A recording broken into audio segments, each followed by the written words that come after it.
బట్టి విక్రమార్క గారు, శ్రీధర్ బాబు గారు ప్రెస్ మీట్ పెట్టారు. చాలా విషయాలు మాట్లాడినారు. సరే, ఒక అడుగు ముందుకేసి తమ స్థాయిని దించుకునే విధంగా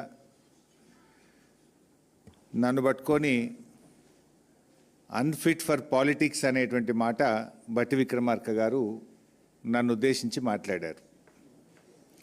సరే, బట్టి విక్రమార్క గారు అన్నట్టు నేను అన్ఫిటే కావచ్చు. దేంట్లో అన్ఫిట్?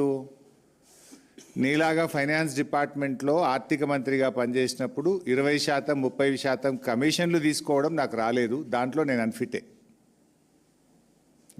అన్ఫిటే. మీరు బాగా ఫిట్టు ఇలా, ఎందుకంటే మీ ఫిట్నెస్ బయటపడ్డది కదా. ఫైనాన్స్ డిపార్ట్మెంట్ చరిత్రలో ఏ రోజు కూడా కాంట్రాక్టర్లు వచ్చి సెక్రటరియట్లో ఆర్థిక శాఖ కార్యాలయం ముందు ధర్నా చేసిన చరిత్ర ఏ రోజన్నా ఉందా? ఈ రాష్ట్ర చరిత్రలో మన ఊరు మనబడి బిల్లులు ఇవ్వండి అని కాంట్రాక్టర్లు ఫైనాన్స్ డిపార్ట్మెంట్ ముందు ధర్నా చేశారా? చిన్న కాంట్రాక్టర్లు ఎప్పుడైనా ఫైనాన్స్ డిపార్ట్మెంట్ ముందు గత చరిత్రలో ఏనాడైనా ధర్నా చేశారా?